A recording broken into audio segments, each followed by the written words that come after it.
love Rick. I love Rick. Yes, I know Grump isn't his real name, but I like nicknames, okay? It makes it way easier for me, and likely y'all, you can remember something. Especially since I don't think they ever gave Garrison's presidential persona a proper name outside of Mr. President, which just sounds kinda boring. And let's all try to be mature Zoobles here, okay? Hi, I'm Kitty Monk, and I'm here to talk to you about South Park, or more specifically, Mr. Garrison's arc of becoming president, presenting Garrison Trump, aka Grump, who we'll call him for simplicity reasons. And just to put it out there, at like 85 pages, this is my longest script to date. Now, South Park has been praised for their production cycle. Unlike most shows, which can take 6 months to a year to animate, and that's just for animation, well, 98% of the time, they can take a complicated story or episode and churn it out in 6 days or less. Except for the Goth Kids 3 Dawn of the Posers episode, where power wasn't on their side. But this is often accomplished via all-nighters, tons of caffeine and McDonald's, and the hard work of dozens and dozens of people. But the thing is, well, South Park's schedule can sometimes work against them, especially when they try to do a serialized story format. And oh yeah, I'm sorry all. And instead of basing it around a central theme, well, they based it around current events which were happening in real time, like the presidential election in the much anticipated season 20. See, in 2016, the election was down to Republican candidate Donald Trump and Democrat candidate Hillary Clinton, and as Trump was immensely unpopular, many people expected Clinton to win. The thing is, well, most people, including Matt and Trey, assumed the election was in the bag, and therefore Trump's election kinda became a self-fulfilling prophecy, where because we all just assumed he wouldn't get elected, it meant we didn't do any of the actual work to ensure he wouldn't get elected, which meant we let him go under the horizon. I think it was actually found that 2016 had some of the lowest voter turnout in history. Now honestly, this could have been a good season discussing the importance of voting. I mean, they already did an episode where they said that yeah, voting sucks, but that's why you should vote the way you want, because ultimately, it is still your choice. But they just had to confine their views to a central character rather than making up their own. And because they didn't have a plan B, nor some good foresight, well, we lost a vital part of the show for several years, and they were, and still kind of are, effectively pigeonholed into that mindset. So, let's discuss. And again, let's all try to be mature, okay? Stunning and Brave, the season premiere of season 19, establishes what the theme of the season will be, dealing with political correctness, and how it can be both good and bad. I'm here because this place is lost in a time warp. A teacher who said women without wombs should get an AIDS test. Oh, I was a lesbian then. Which I might get some flag for this. I don't think the idea of South Park doing recurring storylines is a bad idea, at least on paper. I mean, I like what they did with Satan and even Al Gore, and I even liked what they did with Heidi and Cartman, so much so I made a video on it, but I will admit that yes, I do think this kind of strangleholds what they can and can't do. Like, I think the idea of integrity is okay in principle, but I do hate how now that means they can only really do storylines based around Randy running a weed farm. Like, everything he does now has to be weed themed. With South Park, I think placing the season around a central theme is a good idea. Even if, yeah, again, that might be a bit of a hindrance. What you need is for the theme to be broad enough that you can make 10 episodes based on it without it seeming like you're repeating yourself. And I think political correctness is a fine idea, especially since that's what South Park has been tackling since the dawn of time. I mean, one of their biggest episodes was the Death Camp of Tolerance, where they said there was a big difference between tolerance and acceptance. And while it's okay to be tolerant, well, there are times where you don't have to accept it. Plus, there is a lot you can do with political correctness besides saying it's bad. After all, the whole idea of political correctness is taking something and fixing it, and oftentimes trying to make people forget how it used to be. For some people, they do want it, but for others, it's only for aesthetics or money. Oftentimes, by removing the thing, you do it without context, and sometimes forcibly. Although, yeah, sometimes you need to be that forceful. Like, for instance, they picked gentrification because, like political correctness, it does help. It improves an area, but at the cost of the residents already living there. Or they talk about people who glorify Caitlyn Jenner because she's trans, even if she never really did anything for her fellow trans people with her newfound privilege because she's one of the few trans people in Hollywood with privilege, and if anything, she just supported people who want to take away their rights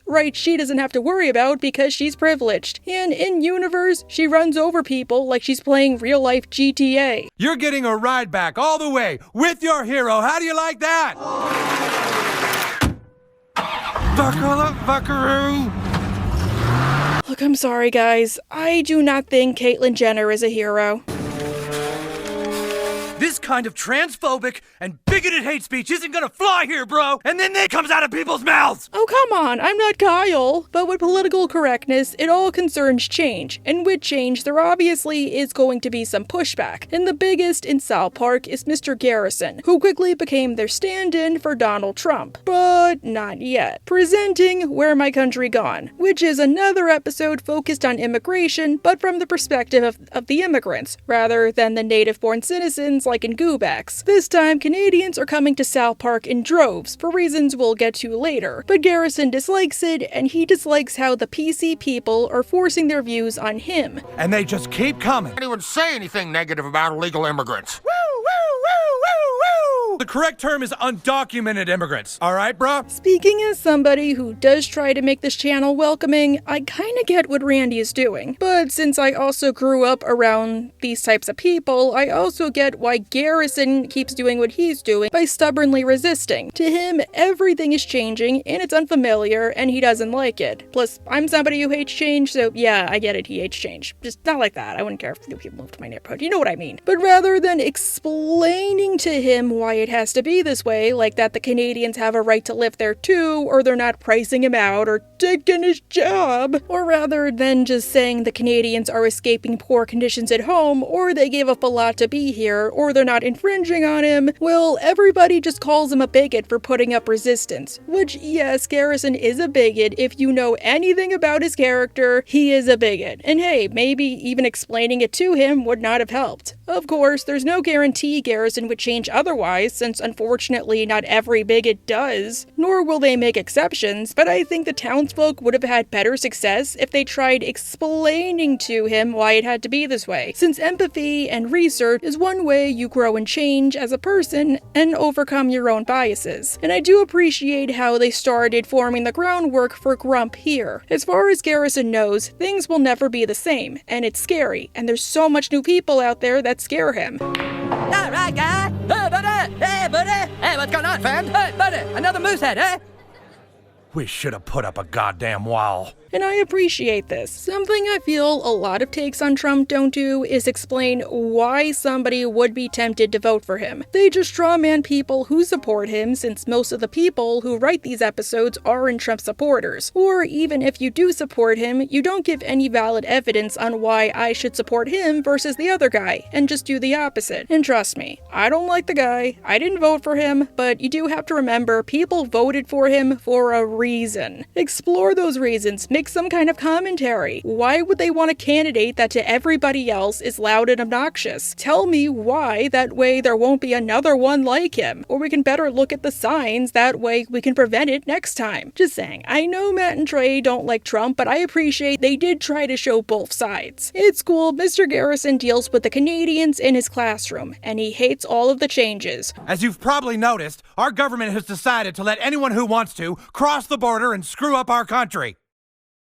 I know you're all pissed off as I am. Which I think part of it, again, is that nobody told him about these changes. They just expected him to know because South Park is now politically correct. And of course, if you want to be welcoming to people, you just lump them all together. And yes, you might argue there's a Canadian kid at school already, but Ike pretty much spent his whole life in America. And you shouldn't single out one kid in terms of race. He's not an expert for a whole race. The Canadians in the world of South Park have a whole culture, but Mr. Garrison Garrison doesn't know that. As far as he knows, they aren't praying or doing something of the sort. They're just being disruptive to his class. PC Principal, they got up in the middle of my lecture and started playing music. Did you forget that at 8 and 11 all Canadians face east and play Chuck Mangione? Or did you not care to find out? And even after he's told it's just something they do, they never tell him the why. Like, why is it important to them to pray to Chuck Mangione? I'm not saying, like, why should it be important, but hey, context matters. Heck, as a teacher, I would want to know just to be sure the kids feel welcome, and I'm not making any general assumptions. Really, as somebody who does work around kids, heck, I wrote the first 30 pages of the script in a classroom, part of me understands Mr. Garrison a bit more, even if I still massively disagree with him. PC Principal forces Mr. Garrison to take Canadian language courses. They don't even speak English. Then you need to be teaching in both languages from now on. Mackie, sign the faculty up for Canadian language night classes. Even if, honestly, I don't think he needs that. Like, I think him just getting a crash course on Canadian customs and holidays would be enough. The Canadians still speak English in a way that they're pretty understandable, and they're pretty knowledgeable, and I don't think they'd really qualify as bilingual or ESL. Really, I was surprised that while ESL kids do need extra resources, since they're basically thrown out into the water without a paddle, well, there are some things you can do to make it easier. Speaking slower, implementing images, and using wide grand gestures can actually make a huge difference in the classroom, since it allows them to follow the context even if they might not understand everything being said. Mr. Garrison starts to air his grievances through song. However, because he's written off by the townsfolk as a bigot, well, people ignore the fact he's developing a giant following of like-minded people, until eventually he mouths off at an assembly telling the Canadian children in a very racist rant I do not approve of to get lost. And for this, he rightfully gets fired. Oh, see, now I'm fired. That's the cold hard truth of immigration. I'm just saying what everyone's thinking here, kid. Sorry, not sorry. But again, because nobody is explaining what's up and just expecting him to get it without question, well, it did nothing but prove to him that he was right. And it just energizes him even more. Heck, it makes his following bigger because now he can actually go out and protest as much as he wants. Tom, the political activist, is going around the country to get support for his agenda. And Mr. Garrison, you believe the immigration problem is easy to solve. Yes. Garrison decides he'll keep protesting against the Canadians, at least until he discovers that Canada built out a wall to keep out Americans. What the hell is this? This is the wall. Can they do that? No, what's back there? Let me see. It's all right, Garrison. No, goddammit, let me see. Ooh, that's some impressive craftsmanship. Did the Mongolians build it? For this, he decides to journey to Canada and confront the Canadian Prime Minister via Niagara Falls. The Canadians can't do this. Don't they realize that hundreds of thousands of their people are over here illegally? Oh, you guys didn't put up a wall? And you keep your goddamn mouth shut. Now, the reason the Canadians went to America was to escape a brutal dictatorship. As Charlotte's father relays, He didn't really offer any solutions, he just said outrageous things. We thought it was funny. Nobody really thought he'd ever be president. He kept gaining momentum and he was already being sworn into office. We weren't paying attention. yeah, I think that's pretty realistic. Even HandmaidStale pointed that out, even if June is like the worst protagonist ever. Such regimes don't happen overnight. Either they introduce little gradual changes that suck at first, but you get used to it until it's too late, or it's happening in the background and you just ignore it until you no longer can. Garrison makes it to Canada, where he discovers it's now a frigid wasteland.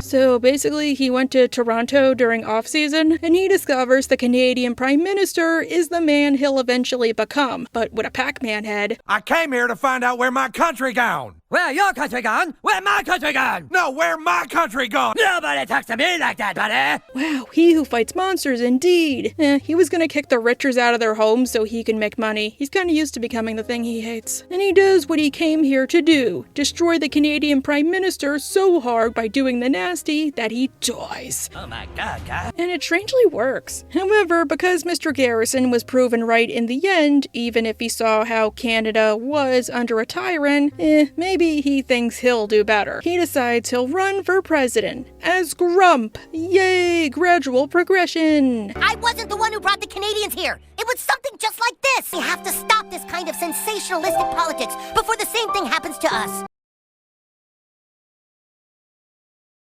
Dude. Unbelievable. Now, many people hate this, but I might get some flack for this. I 100% get the idea to make Mr. Garrison Grump. First off, he's a conservative, so it's very in character. They aren't changing somebody for the sake of it, nor do they have to make their own caricature like Family Guy did. And second, well, he's probably the most bigoted person in town. Again, it's totally in character. Each Christmas, he wishes to get rid of the Mexicans. No, Mr. Garrison, we cannot get rid of all the Mexicans. Mr. Garrison, every Christmas you suggest we get rid of all the Mexicans, and every Christmas we tell you no. Rats. I already brought up Here Comes the Neighborhood, where he was the only one who hated the rich people because of their skin color, and not because of money like everybody else. And mixing them with our pure, non-rich kids. Oh yeah, and it won't be long before they drive all of us poor, underachieving people out of town with inflated real estate costs. And he said that women who didn't have wombs should get an AIDS test, even though he was transgender and lived as a woman for a little while. Heck, he's not a hero to the trans community, so he and Caitlyn Jenner kinda have that in common. No wonder she becomes his running mate. Plus, you can argue, considering Here Comes the Neighborhood, that he actually does have good leadership qualities, since he was able to come up with plans that got rid of the rich people, all of which worked, BTW. Well, I guess we learned our lesson. Now come on, is that any way to talk? They won, Garrison. They can't be scared out of town. No.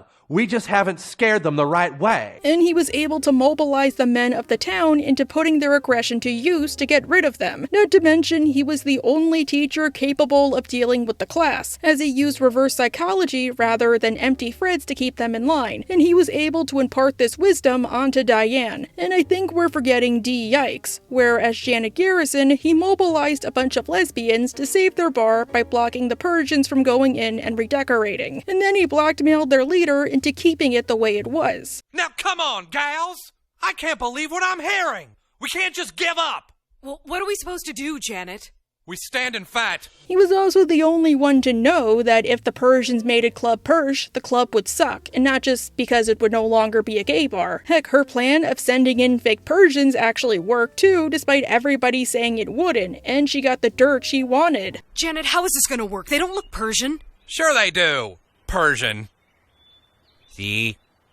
Wow! The thing was, as will eventually become a common theme, nobody expected Grump's inspiration, I guess, to actually gain the nomination or even win. Where My Country Gone was written as a cautionary tale that sadly came true, but because they picked a character we all know and love, and because South Park is based on current events, well, that means he unfortunately has to reflect real-world current events, even if it might lead to his character being inconsistent or lopsided. For example, in the next few episodes, he helps Principal Victoria and Randy deal with the gentrification of South Park, and promises to make ads a thing of the past, even though this would be at odds with his later personality change. But outside of one debate with him and Mrs. Sandwich, it doesn't really come up, either because they thought that Trump was never going to make it to November, or they just figured they had something in store for then. But season 20 is probably the most Grump-focused season so far. He even undergoes a physical change. For instance, Member Berries has him suddenly be tan as a result of over-campaigning, but he hits a snafu. A latest poll shows he's winning over Mrs. Sandwich. Oh, that's good. But actually, it's not good. As we all know from Hamilton, winning is the easy part of any political figure's life. Even once you get elected, you have to work to stay elected or work towards your next campaign. Heck, what does he intend to do when he actually gets the presidency? Don't tell me you don't have a plan!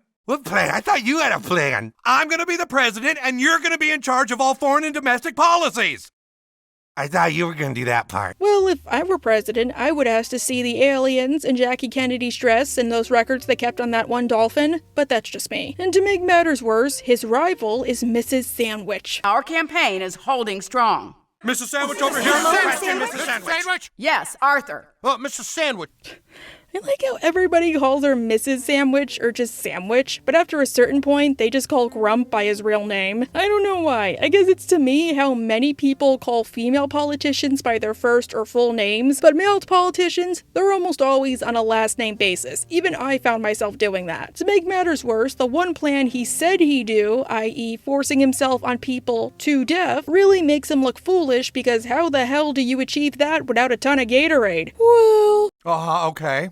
And you think that's achievable? I do, Matt. I mean, I'm not gonna just get elected, you know. Not to mention that if he loses, he looks foolish because he spent the whole year preaching the word of the Gatorade, meaning he's damned either way. He decides the only thing to do is to make himself look worse by comparison, but it turns out there's a few reasons he could win, which I think also reflects real-world reasons. First off, as we see, Mrs. Sandwich is so uncharismatic and unpopular a candidate that it actually makes Grump look better by comparison, because at the end of the day, a lot of people vote by party, but they also do vote for candidate. Second, well, as the episode reveals, one reason people like him are scared is because of nostalgia, which is enforced by the member berries.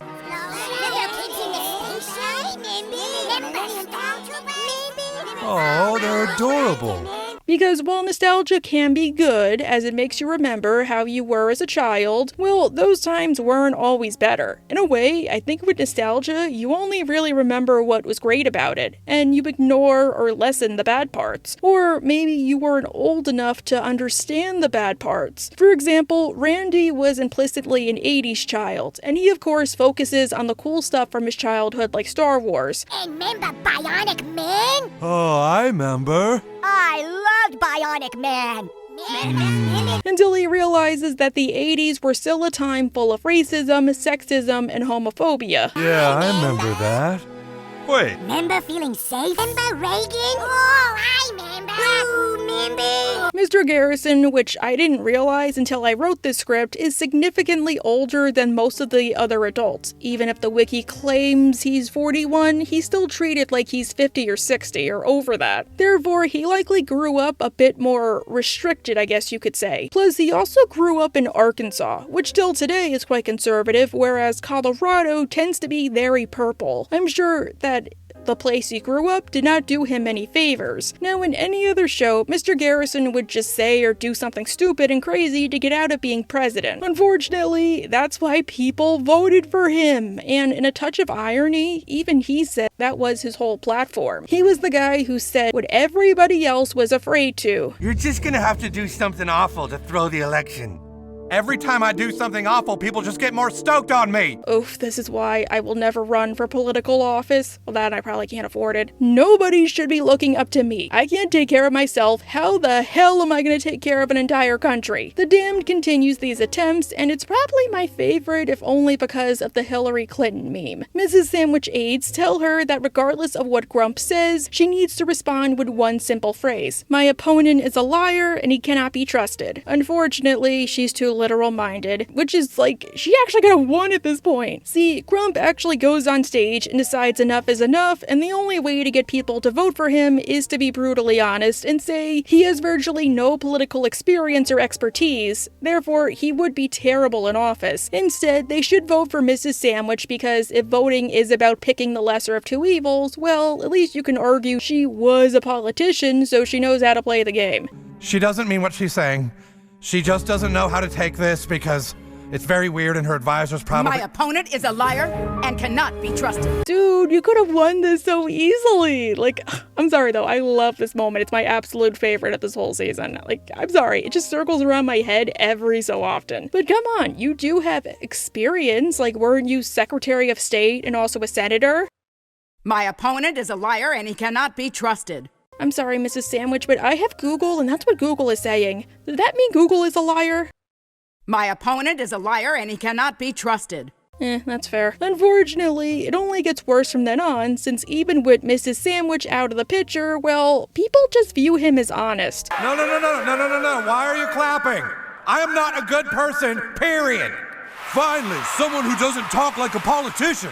Weirdly, I was gonna eventually bring up, like, why does he have such support if he's basically antithetical to the Republican cause? But, I guess he did admit it. He's not like all the other politicians. I don't want to be here Please just let me go. I don't know what I'm doing. I don't know anything. It's okay, Grump. We all got imposter syndrome. Except me, clearly.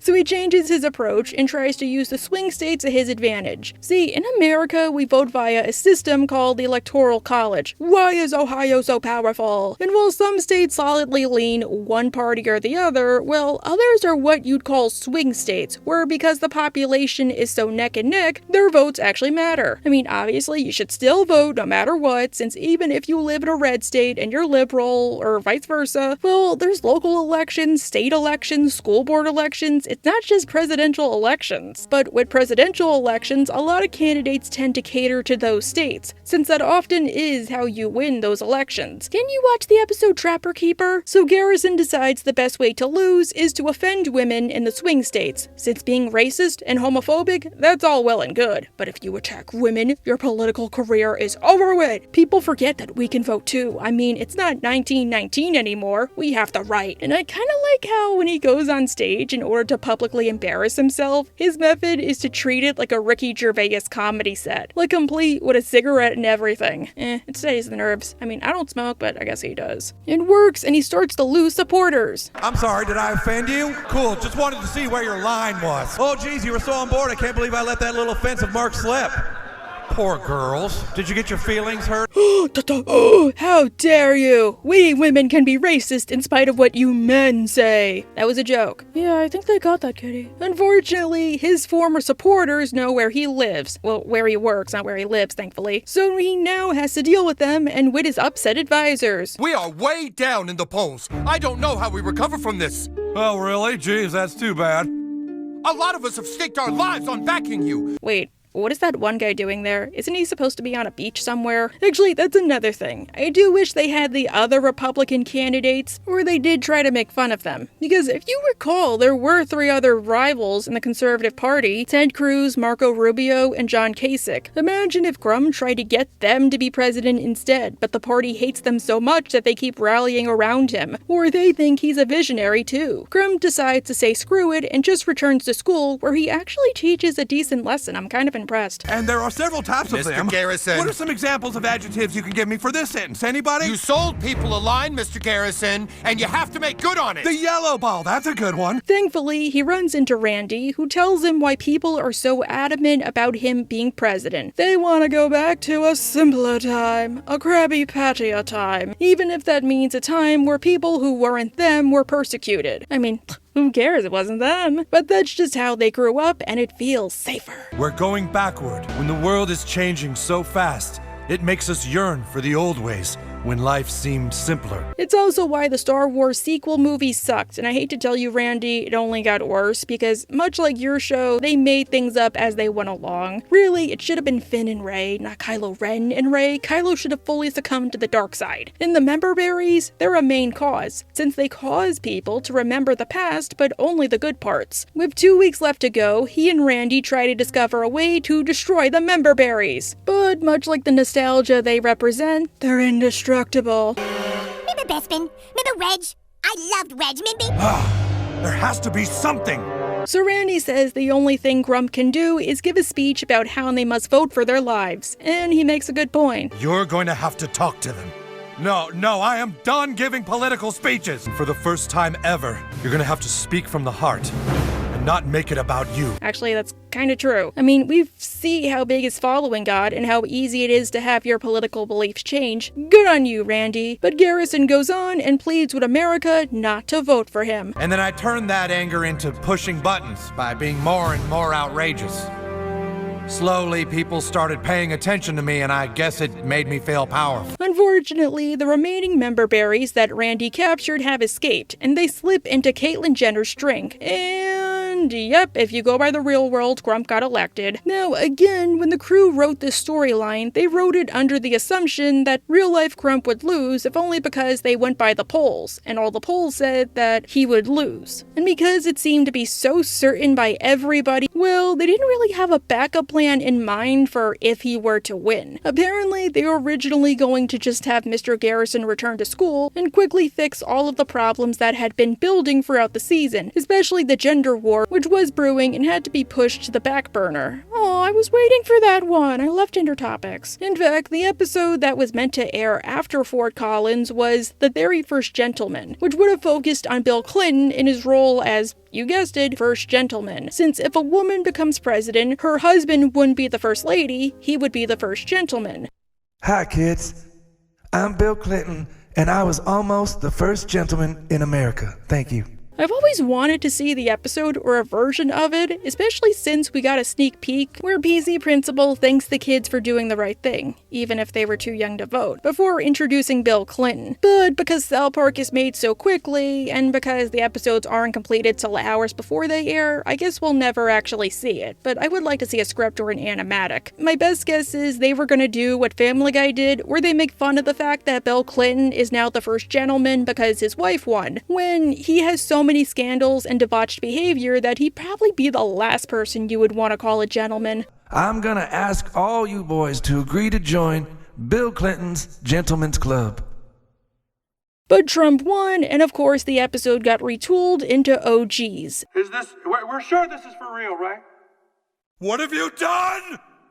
You maniacs! And to give credit where credit is due, well, they had to retool this whole episode, which was probably 80 to 90% done, in less than 24 hours. So while it's probably their biggest rush job to date next to Margaritaville, which for reference, the script for that episode was finished the morning of, I think that is pretty impressive. They redid an entire episode, probably with little if any sleep and with little prompting. Even they thought they couldn't get it done. Obviously, I do think in hindsight, having a backup plan would have been a great idea though. Like what About Last Night, which dealt with Obama winning over McCain, their backup plan was to redub the episode in order to make fun of Dewey defeats Truman, where they would just make it all awkward, but keep the animation the way it was. I figured OGs was going to be similar, but no. And while yeah, in a way it did derail the entire season, well, the episode itself was good for what they were trying to do, and in some ways I'll even argue it makes sense. Grump thanks the people for helping him to become president. He will now make this country great again. The people have spoken.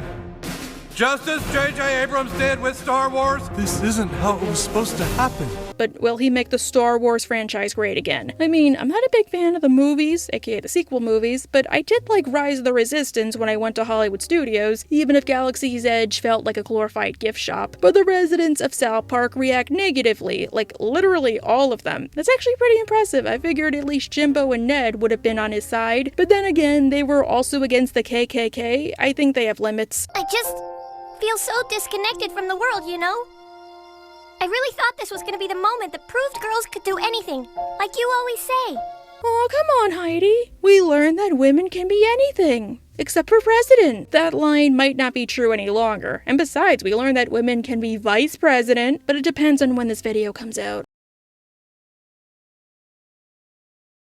But yes, this episode doesn't really focus on Grump himself, more so the people reacting to his election, like how Mrs. Sandwich decides to send Gerald to Denmark as a trap, or again, Cartman and Heidi reacting to the news and deciding that things will be so bad they have to go to Mars. But we do get to see Grump, or one scene. Randy goes to confront Grump and Caitlin, and it turns out the reason he was able to win was because of the member berries. And you begged me to help you lose!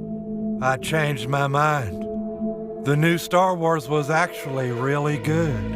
No, it wasn't! Even if that's not really what happened, but okay. He gave a speech encouraging people not to vote for him, and it still didn't work because it really didn't. When did him admitting he was a failure even ever work for him? Yeah, that's the only part of the episode I don't like. The season built up why somebody would want to vote for him, and the only way he would have been guaranteed to lose would be if he were to drop out, which he was too chicken scratch to do. Plus, what exactly was he gonna do if he won the election? Just give it away? I don't think that's possible. Also, there is one other thing I don't like. Yeah, I lied. It seems like they were building up a storyline in this episode and then they just cut it. See, when Randy goes to confront Grump, well, if you remember, the member berries still want to take over America, so they put themselves into Caitlyn Jenner's drink and she drank them. Of course, the reason Grump took the presidency is because Caitlyn puked the member berries in his face and made him long for a simpler time. And at the end of the scene, she also does it to Randy. At the Marsh house, Randy does it to Sharon and Shelley. Dad, what the hell is wrong with you? And that's it really. They never follow up on this. I don't know if it was intended to be a joke, although judging by the music and the Memberberry subplot, it probably wasn't. I thought they were gonna do something like they slowly take over South Park and everybody's like, you remember, I remember, which again I think was originally the plan considering how Garrison was supposed to fix everything before retiring to teaching. Like, you'd probably run around and be like, snap out of it, and then they would just leave. Plus, it feels weird there was no follow-up. I'm guessing they thought the season was too bloated because honestly, I agree with that, and plus, most people, including myself, were not the biggest fans of the Memberberries, but then don't include the scene or at least make it clear that was more of a joke. But while I'm not the biggest fan of OGs, I do like the episode Members Only a bit better because it contains some of my favorite Grump moments. Oh my god, Members Only was based off of the Memberberries. I literally just got that. While OGs focused on the town reacting to Grump's election, Members Only focuses on Grump reacting to his win. First off, he gets a makeover to look more presidential. Well, do I look presidential? Honestly, you look 20 years younger. They really worked on my stank face. And then he goes to gloat to everyone, which even though I do hate how they kind of continue all the Trump jokes because depending on when this comes out, I might be talking about Trump Guy and how I hate they just retread the same jokes like the hands or the face, I do kind of find his gloating hilarious. First, he goes to PC Principal, aka the boss who fired him, who folds like a house of cards and the coward he is. I'm sorry that your position here at the school was terminated. Are you really? Are you really sorry? I feel like I would do this if I ever became president. What? I'm just being honest. And then he goes to the grocery store to do it to everybody else. Guess who's here? It's the President of the United States. Oh, it's been a while since I've heard from you guys. Hi, Janice. I'd probably not do this. Mostly because I don't know the schedules of most of my enemies, or my enemies in my immediate radius. It would need to be a bit better. But even if Grump isn't technically president yet, he's president-elect, he's called to DC to help deal with the Danish. This is the president. Sir, we need you at the Pentagon. It's a matter of national security. Oh, really? I'm kind of busy right now. Which is weird. Like, shouldn't Obama and Mrs. Sandwich still be the ones calling the shots? Like, I mean, come on, Mrs. Sandwich was the one who sent Gerald to Denmark. Totally like James Bond. You and I need each other. What do you say? Like, I know why they sent Grump to DC, because of the story, but still, it just feels weird they don't, like, hand-wave it. Of course, Grump isn't the best person to be given political power, especially this early on, so he has no clue what he's supposed to be doing, and he's running like a chicken with his head cut off. And in his frustration, he curses out Boris Johnson, back before he was PM. Oh my god, wow, I'm old. When all he was trying to do was warn about the Memberberries. Or Membries? He says it like that. I'll play the clip. Nobody gets in my head. Stop wasting my time, because I'll have you here on a plane in 5 hours. What'd he say? I believe they've eaten the members. This continues into Not Funny, where he is pretty unprepared still, and his advisors aren't helping. They're like, we need your help, man. Like, dude, you're meant to help him. Tell him what you should do. Brief him on the situation. Don't be like, what do we do? I don't know, it's your freaking job, dude. Good thing he has Mr. Slave to call and tell him to just bomb Troll Trace, that way he can set back the internet. He's scared to bomb anybody. I'm not scared. My advisors have told me that You're scared. Just do what your little advisors tell you to do. Oh, how sweet. But no, he can't bomb Denmark now, according to Kyle. His father is there, and Kyle unfortunately believes in the toxic Italian virtue of family. Plus, Kyle has a method that'll work much better. Just troll the internet until it explodes. Kyle, this is all very serious diplomatic stuff, okay? You can't understand the political complexities involved here. I understand your puppet. Excuse me? Oh, but I wanted to see him blow something up. Don't worry, Catherine, you will. Oh, thank gosh. The plan goes down, and I really like this line from the end of Serialization, even if the episode's title is a great big lie, because yes, they do have recurring storylines to this day, and many of them are serialized. Don't worry, your secret's safe with me, so long as you keep doing what you're doing. The American government is behind you. Keep up the good work. You're doing God's work, son. Keep it up. Thanks. Oh, yeah, sweeter. Just saying, I know Garrison can be a jerk, and he's a pretty bad teacher, but it's cool watching the rare times he does care about the kids. Because when he cares, he really does care. I mean, unless Stan is getting beat up by his sister, but before he knew it was his sister, like he probably thought it was his father, he was willing to take action. But Troll Trace is dealt with, and Grump is now president. Of course, and I'll agree with this, one of the downsides about making Garrison president is that he appears way less, and therefore we don't get as many classroom stories. Yes, we do have Mrs. Nelson, but she doesn't do anything wacky besides teach. She's just a teacher, which is good, the kids need to learn, but you know what I mean. And Garrison himself is one of the funniest characters because much like Cartman, he can basically get away with anything. Have you seen how Persians decorate? They will cover that bar in cheesy blue carpeting, white statues, and gold curtain rods to the point that you will want to puke. Honestly, I think the only bad things Mrs. Nelson did was eat Randy's burger and just ignore a school shooting. And for the last one, pretty much everybody was doing that. Meaning, you can feel his absence. But because Garrison is now tied to a political figure, he can only appear when they want to make fun of that figure, or related to that figure, even if it makes him seem flanderized or the exact same joke done over and over, which is a similar problem I have with Janet Garrison. For example, there's Put It Down, where they make fun of how Grump is now super active on Twitter. And yes, it's Twitter, it's the only thing you're allowed to dead name, and his main target is Tweak. Oh god! The president just tweeted that North Korea doesn't have the guts to attack us! Why would he say that? He's making everything worse! Wait. Which I feel maybe you can explain this as Grump thinks he can do whatever he wants when he wants on the internet again because Troll Trace is no more, or as Sons of Witches implies, he does hate that he is president because it leaves him with no time to do the things he likes, like Jack and Crack Week, and not for lack of trying. So he's taking his frustrations out on the internet where everybody has to read them. At first, he targets random stuff like North Korea, which makes Tweak's doom-scrolling driven anxiety that much worse. But when Tweak becomes the focus of a human interest cupcake story, he starts to target him for reasons I don't even understand. Like, not even target, that doesn't even begin to describe him. He basically tells the world what Tweak's doing at every hour of the day, for reasons I can't even begin to describe. Why would he say that? Wait, calm down. The president! He tweeted about me! Why would he do that? Did you see that? Yes, I did see that. And you kind of have to wonder if he would swat the kid if he could. Like when he and Craig go on a date to a theme park. Another tweet from the president! Why would the U.S. be scared of North Korea?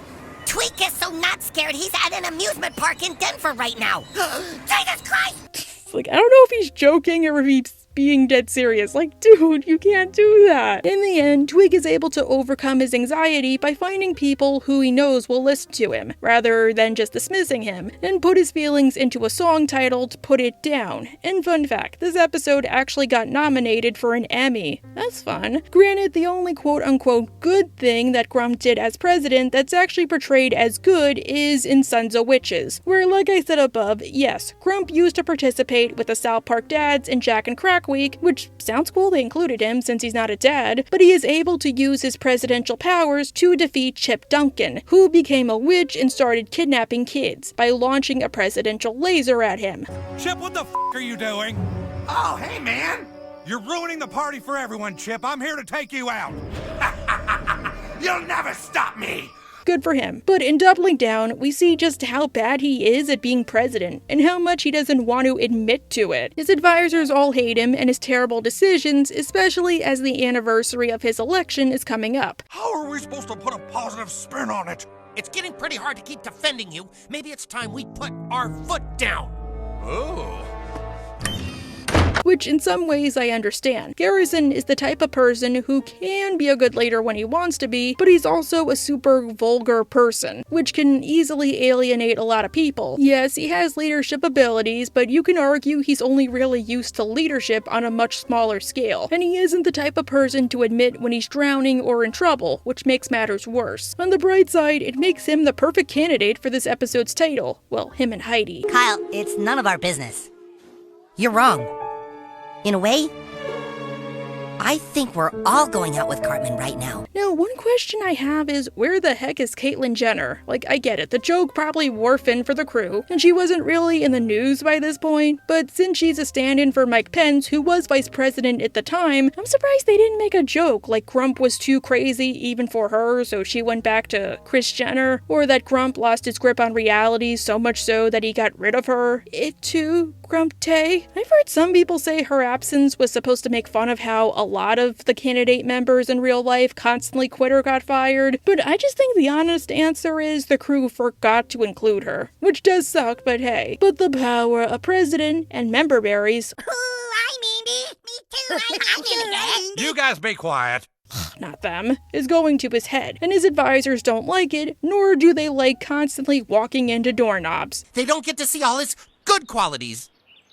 Oh, no, I tripped on a doorknob. Wait, what? Okay, I really hate that excuse in real life. Like, I know what it's a euphemism for, a really sad one, but I never got it. Like, are you that short? You're like, ooh, I'm just gonna kneel down. Ow, I got hit in the head by a doorknob. Like, I myself am pretty short, and it's never happened to me once. And, like, are your eyes on your boobs and not your head or something? His advisors discover that Grump's approval ratings are quickly hitting Splatty Tomato, and they plan to turn voters against him, which I think in real life actually might have worked considering how the House of Representatives flipped during the midterm elections, but a combo of them being too scared of Grump and wanting to keep their jobs means nothing really comes out of it but a party. Congratulations, Mr. President. Looks like many more years of the same are to come. Oh, I don't think so. Aw, it's a fun party. But him gangbanging those men against their will and potentially firing Caitlyn Jenner isn't the worst thing he's done. You remember how I said he'd eventually blow something up? Well, I wasn't being metaphorical, like he eats a bunch of Chipotle and then blows up a toilet. He blows up an entire country, and it's bigger and closer to us, and even more important than even Denmark. What the hell is wrong with you? Well, kitty, I have super hard PCness. Catherine, I don't need to know that, you're disgusting. But yes, that is the episode. As we all know, Kyle is basically his mother, and because Heidi broke up with him to return to her abuser, he ends up joining the Millennials against Canada and doubling down. Look, I'm President of the United States. I can't get involved in every petty little protest against a third world country. Third world country? How dare you! Of course, Millennials against Canada is totally not the same as Mothers against Canada, even though they share the same initials, and their main plan is to get Terrence and Philip taken off the air, which, look, I'll hand it to Strong Woman, she tried it my way, and at least she tried to explain to Kyle why such an action wouldn't be necessary. That seems kind of ridiculous, doesn't it? What? I mean, it's a slippery slope when we start pointing the finger for our own shortcomings. But I thought for sure you would be on my side. Something PC Principal should have done to Garrison before he became Grump. But because she doesn't know why Kyle is doing it, Kyle decides he wants federal action taken against Canada over a show. Well, I'm sorry I'm taking a stand and doing something. I realize this doesn't gel with your nihilism. I'm not like my mom. I'm gonna make a difference. It's gonna feel real good. Yeah, unless the show is intentionally spouting misinformation or telling you to harm yourself, I don't think it's responsible for what people do because of it 98% of the time. If you don't like it, do the world a favor and don't watch it. Or do what I do and write a giant-ass video essay on it. The Minister of Streaming tries to resolve it by going to Kyle, but he won't let him finish. Okay, he finished. So he goes to Grump. You stop the embargo on the Terrence and Philip show, or we'll bring in our own troops to stop it ourselves. Look, I'm president. I can't get involved in every petty little protest. He's got a point, but Kyle is also holding up an entire studio at gunpoint, and as the minister points out, Terrence and Philip comprises most of the Canadian economy, so yeah. Like, didn't he already have this whole speech in front of the UN? Or is it like deja vu for me? Grump calls up Kyle and tells him to call it quits, but Kyle is determined. These Canadians are in the way of that world, and everything they do and everything they have done needs to be erased from the earth. Jesus Christ, dude, you really need to talk to somebody that isn't your mother. Ooh, why not your father? Oh wait, he's a troll who made your life worse. Maybe you should take Canadian sensitivity training, just like your president. And because of how Kyle phrases it, and Grump doubling down, well, he nukes Canada, which leaves millions dead, homeless, or other. Are you happy now, Catherine? No? See, I told you. Of course, nuking a country that didn't do anything wrong, or that nuked you first, will make you immensely unpopular, meaning that Grump's approval ratings are worse than in the toilet with the shocky thing. They're at Splatty Tomato! Approval rating drops to an unprecedented 3%. This puts the president 4 points below Nutjob 2 Nutty by Nature. Not Splatty Tomato. Wait, that's a Splatty Tomato! This combined with the Canadians wanting him captured, lest they risk mutually assured destruction, causes him to return to South Park and start stalking the residents, asking how his approval ratings are because he can't just go on Twitter and check for some reason. Maybe he's afraid they'll track him via his cell phone location. Hey! How are my approval ratings? Wow, he's probably my sleep paralysis demon. Will wiggle your big toe, make him go away? Then yeah, it is hilarious how they treat him like a bear. Like now you have to put locks on your garbage, and even then, he still eats your pets like some kind of a rabid animal. The only ones who support him are the whites, aka the white family, who blame it on the schools. President isn't going to get you. But I saw him! See what I told you? It's that liberal school she's going to, filling her head with all kinds of garbage. Once again, I'm surprised, and speaking as a future educator, that this isn't an episode yet. Like, imagine an episode of the new season where the whites or whoever try to ban books at school, or ban this or that, or thinks the schools turn kids a certain way. I guess they technically did the banned book idea with Catcher in the Rye, but that was more so showing what was once controversial, or what would be controversial to adults isn't as big a deal anymore. I mean, I'm thinking along the lines of somebody banning a book like The Bluest Eye or The Color Purple just because of the themes presented, not because of disturbing content. Hey! How are my approval ratings? It's the president! Wait, come back! What's wrong? Well, I don't know, dude. Maybe it's because you basically doxed him on Twitter. Maybe that's why he doesn't want to talk to you. If Canada finds out the president is hiding here, they are going to nuke us. He needs to go. Hillary wouldn't have been any better. I don't know who this Hillary person is, Mr. White. I do know a Mrs. Sandwich, but her opponent is a liar and he cannot be trusted. Still, Mr. White does try to support Grump, like giving him finger sandwiches, which strangely I feel like he'd actually appreciate that. Good thinking. But the town has become so despondent that they set up a fox trap. Oh, Fox News. They'll listen to me. They'll get my side of the story right. It's a fox trap, Mr. President. Damn it, Mr. White, that almost worked. Eventually, he's found by Ike in his little Mountie suit, who's probably pissed to Kingdom Come, considering how Grump nuked his country of origin, and he's got him all tied up. Not hogtied, though. I think he would probably like that. However, he breaks free when Heidi has her little speech with Cartman about breaking up with him, and with the town distracted, he escapes out into the night. We can't destroy him, can we? I don't know. I guess it's up to the whites. So, what did happen to Grump? Well, it's a long story, but what you need to know is what happened behind the scenes. See, Matt and Trey have been pretty open about the fact they didn't like the one-note joke of Grump as much as we did. Heck, prior to season 21, Trey Parker did an interview where he sat down and gave his thoughts on Grump. South Park turns 20 this year. Has it gotten harder over the years to do satirical comedy, especially now that everyone on the internet can make their own jokes off of the latest news within seconds? Yeah, and it's also just gotten boring. We weren't ever really that show. We would do an entire season and there would be one moment that played off something that had just happened and people would go, South Park is the show that does that. And that's not true. We're not.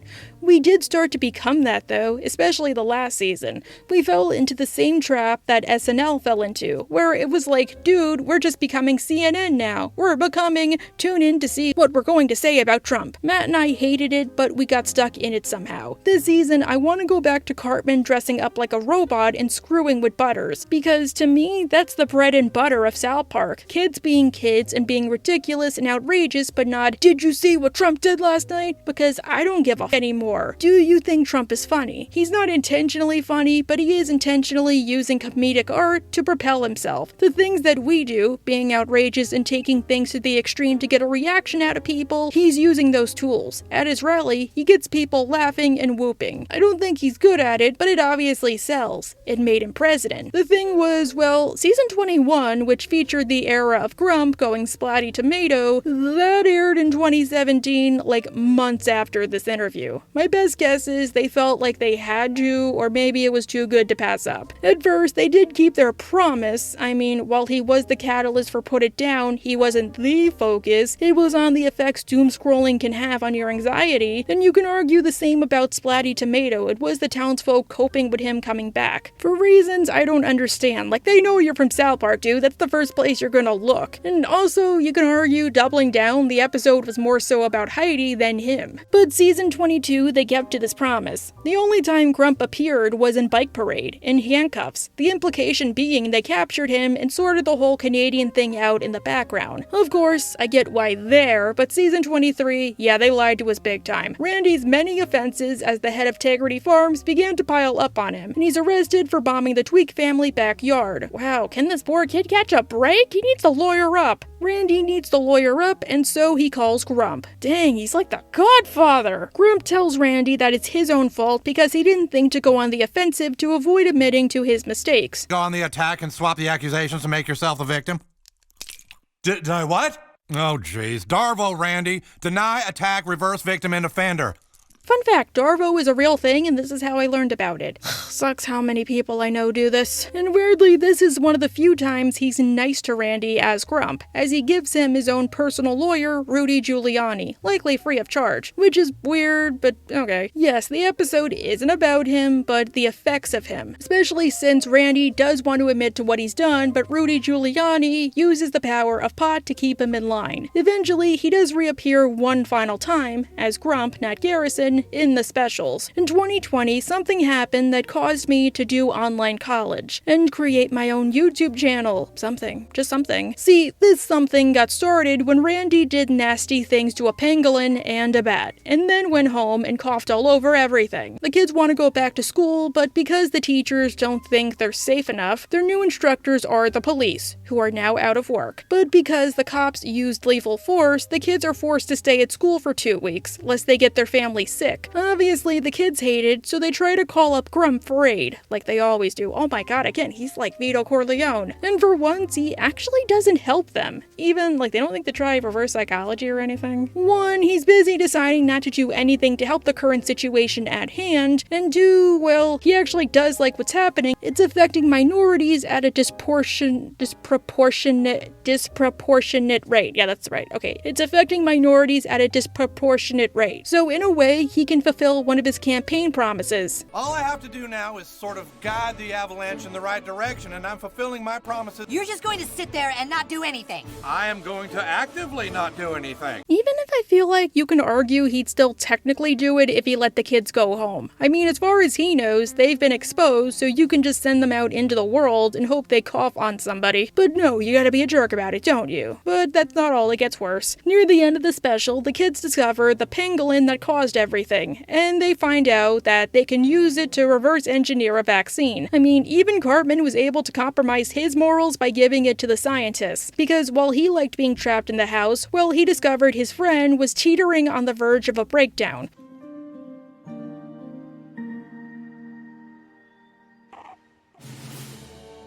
I don't believe it. Only to ensure that the something can be prolonged, Grump destroys it with a flamethrower, including the scientists trying to hold it. Don't forget to get out and vote, everybody! Big election coming up!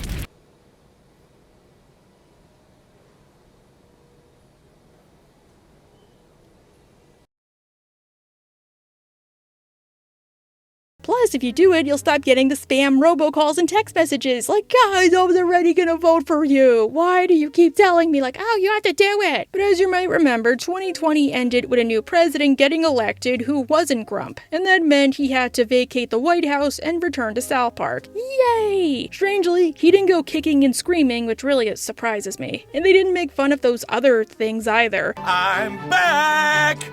Hey, South Park, I'm home! Any luggage from below, sir? Oh, yes, I've got a lot of baggage. But I guess from a character perspective, it makes sense. Remember, he didn't want to be president after a certain point, and the only reason he acted the way he did was because the power went to his head, and because of the member berries, and also it's there in character. And when he lost the election, maybe the effects wore off, or they just moved on to a new target or something, because come on, he's no longer in power. Heck, maybe all of that real-life stuff, it still happened, just off-screen. But he's probably just happy to be back to normal. The next special focuses on him Garrison trying to readjust to his old life now that his term is up, hopeful about the future, but also trying to make everybody, including himself, forget what he did as president. Went through a phase of being the president of the United States. Well, that is the problem, Mr. Garrison. As someone who previously identified as president, there could be safety issues. Yes, Mr. Garrison, many of us wish to identify as president. I don't know, I just like how PC Principal probably wants to punch him silly, but he's also PC, so he tries to make this whole situation work in a way that works for him. Mr. Garrison wants to return to teaching. I mean, as president, he's probably got a good pension, but you gotta do something with your retirement besides lump around the house. Nobody wants him there, but with Mrs. Nelson taking a sabbatical of her own, well, he gets the job right quick. Him and his new assistant, Mr. Service. Discipline and respect in this classroom, both to me and your new teacher's assistant, Mr. Service. Hand these papers out, Mr. Service. I'd rather take Mr. Slave. At least he has teaching experience and he's good with kids. I would trust him some more. And of course, his students are all happy he's back. Oh dear Christ, what have we done? Well, maybe you shouldn't have put ketchup on the teacher's desk to make it look like she's got her period. Ever think this was karma? But I like how he is as a teacher now. See, Mr. Garrison was one of the worst examples of a teacher since he only really taught TV references. But here, it feels kind of sweet that he wants to do better. Like he's going to the store and buying a bunch of classroom supplies, likely out of pocket because they don't pay a squat, and he even buys some healthy snacks. Oh, that's sweet. However, he makes the point he doesn't want to be remembered as president. I happen to be the only teacher brave enough to teach your kids right now, so you better all get real woke real fast. Come on, Mr. Service. Well then don't have Mr. Service follow you around, dude. Too bad he's getting karma of his own pretty soon. See, a small cult has formed around what Grump once was, and the Whites, as in the White family, lead the South Park chapter. They disagree with the vaccine, and they want Garrison's support, even if he makes the point he wants nothing to do with them. Look, I'm just a teacher, okay? Just a teacher, I'm shopping for my class. So clearly that was code for, I want everything to do with you and you must step up your efforts now. Mr. Garrison back in the classroom is bad news for parents, so they start to pull their kids out of school, one by one, and buy them private tutors, who turn out to be members of the cult. Oof, that's just as bad. Actually, probably worse. I'm pretty sure it's because her parents hate you. what makes you think that? Because I was talking to them about it. Because I hate you too. At least Bebe is honest. And I'm sorry, Bebe, I want to do a video on you so badly, since the Aw-Taw episode is way more relatable to me now. It's just, I got a serious case of writer's block. It's actually part of why I haven't reviewed South Park for a while. Mr. Garrison goes on the hunt to deal with the cult and the Whites, as in the White family. He holds them hostage, and Mr. White explains that the cult is against the Hollywood elites, and the powers that be who are the ones manipulating the system. And they, as in the Hollywood elites, manipulate Mr. Garrison and turn Mr. White into a giant male reproductive organ. Thankfully, Mr. Garrison barters a deal with the Hollywood elites, who are basically Matt and Trey, using Maya, I hated Maya, to get his old job back and a bunch of vaccines, and to turn Mr. Service into Mr. Hat. And South Park is back to normal, yay! Of course, you and I both know that Garrison was never going to be a good teacher for long. I mean, look at Pajama Day. Oh my god, I hate this episode. Like, because he keeps complaining about his personal life at school, PC Principal thinks that he's like being a good teacher and the kids are insulting him when really it's the opposite, and they lose their privilege because of him. But afterwards, he does get a new boyfriend named Rick, who I actually like this dude. Good for him. He got a guy who accepted him for his many, many flaws, and probably that one time he identified as president. But it's okay, dude. We all go through phases. I used to be a blonde. Still, we have one final Grump episode to talk about, you guys. Spring break! Garrison's relationship with Rick has flourished, and they're now living together. And as spring break is coming up, they decide to go to Myrtle Beach. I just came from the travel agent. We're gonna spend 5 nights in Myrtle Beach, South Carolina.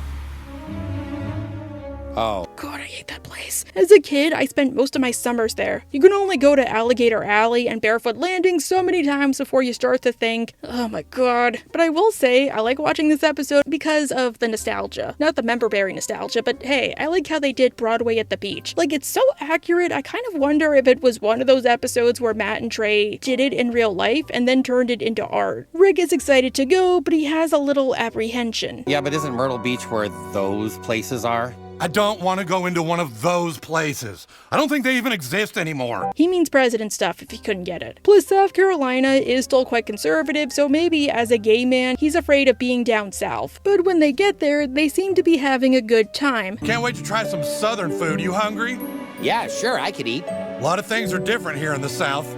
Kind of hard to figure out what's good. Chicken fried anything, fried pickles, I guess I kind of like grits. Ooh, Hardee's and Bojangles are pretty good too. Don't try Shoney's, they're really bland. Ooh, you should also try Cracker Barrel if you can, but I don't think there is one down there. There used to be a cheeseburger in Paradise there. Do they still have that crab restaurant, which is like a seafood buffet with a giant crab on top? Unfortunately, their trip is derailed when they realized, holy crap, they have a store dedicated to Grump. I don't want to go in. I just can't believe some of these places are still here. Whoa, look who's here! What are you doing in town? He has a store down there! Which, fun fact, that actually does exist in real life. Ugh, and it's right by Barefoot Landing. I don't know if this episode was written because of that, or if again they just went on a trip and got lucky, but Garrison is sorely tempted to go back as Grump and rally. As in, like, just complain about politics while people cheer him on. I mean, I personally enjoy performing, I get it, it's a rush, but no, he can't do that anymore. He's with his Ricky Bear. Still, the idea of rallying eats away at him, and when Rick is asleep, he sneaks out to go rally and drink. You guys, it's him! He's here! Oh, wow, He's here? Is that really you? Well, what are you doing here? Could I get a selfie with you? Me whenever I go to cons. He continues rallying, which makes me wonder if perhaps these are his own political views, which he suppresses for Rick's sake, or if the member berries are still working their magic. Rick calls him and he lies and says that he wasn't rallying when he clearly is. Oh, so rallying is like cheating. I thought it was like drinking, considering how he wakes up the next morning hungover. And Rick has to go do their beach day alone.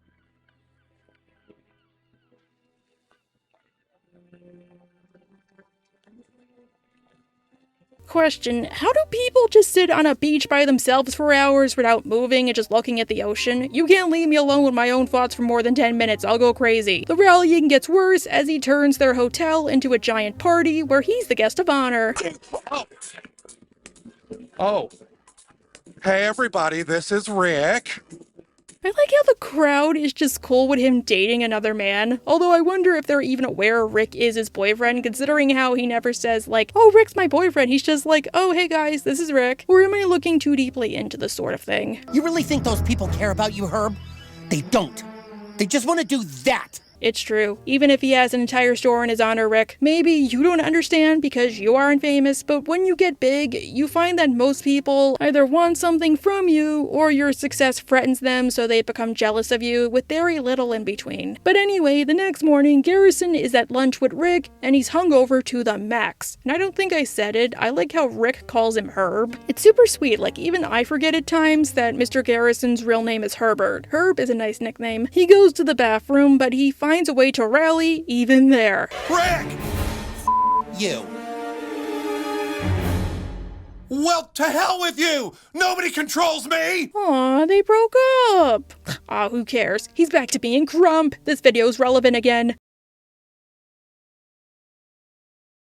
He even rallies properly, this time in front of thousands, and not just dozens. At his first rally, he tells them that he hopes Rick is watching, which he is because he's at the airport, since he's immensely sorry. It starts with sorry. He hates rallying, and he hates being Grump, but a calming influence like Rick helps him immensely. I am so sorry. I want you to know that I love you. You are the only thing that keeps me from doing all this stupid stuff. Aw, he's its boo! Did he just say that Rick is his boo? She, her. I know I sound like a 10-year-old, but I am a she, her, sissy. And to solidify this, Mr. Garrison starts a chant that I often use at cons. I love Rick. I love Rick. I love Rick. I'm sorry, this is like my favorite South Park chant because it's so much fun to chant, and it gets funnier with no context. But like in the vaccination special, his followers take the wrong message and instead storm the Capitol in his honor, chanting about how much they love Rick. I love you, Rick! I love Rick! I love Rick! I love Rick! At least it's the thought that counts. He returns to South Park, where Rick accepts him. I don't want to go through all that again.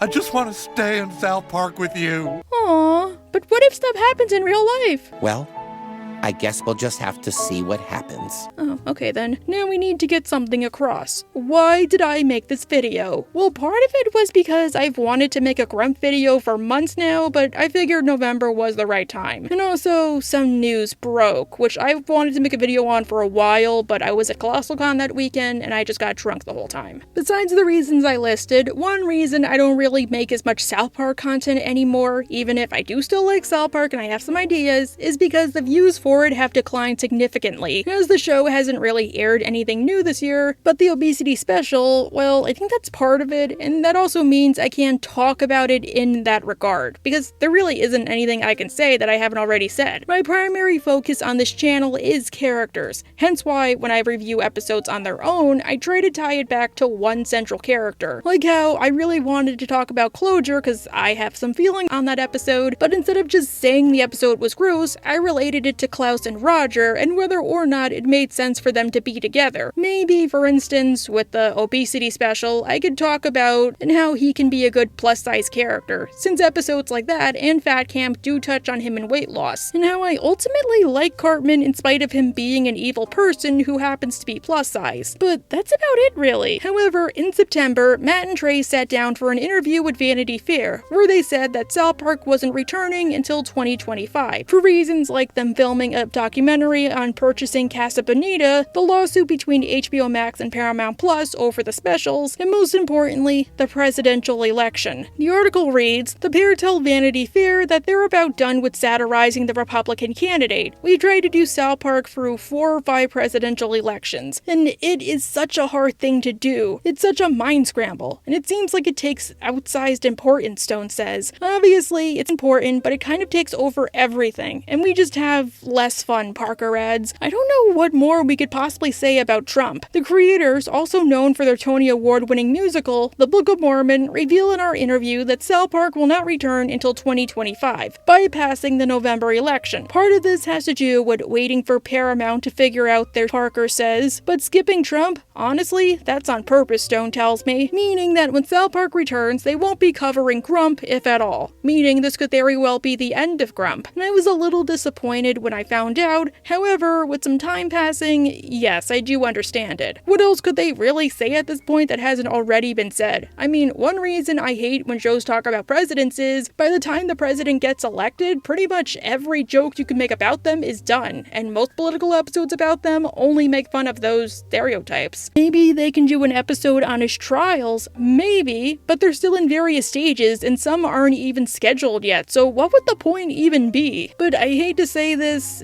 yeah, I think they're kind of lying. I think we'll get at least one more Grump episode. I mean, they said in 2017 they didn't want to do anything else but him, and he was still an important character. I mean, look at how long this video is. It's probably, I think it's like an 85-page script. That's like my longest to date. Not to mention Rick's line at the end of Spring Break. Once everything is sorted out, I think that would be enough, or if something even more major happened, then we'd get an episode. But what if they don't do another Grump-focused episode? Well, they can always joke about it in-universe or just do adjacent topics like they always do. Stan could be like, "Mr. Garrison, why aren't you in prison? Why are you still a teacher?"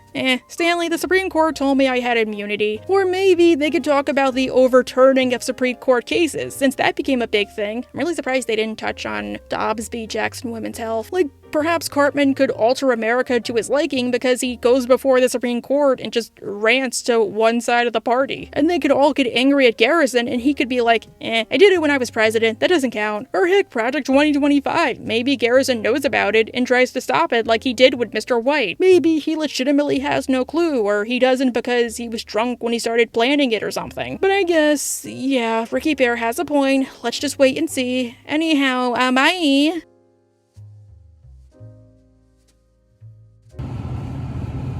I don't know. I might need to make a part 2.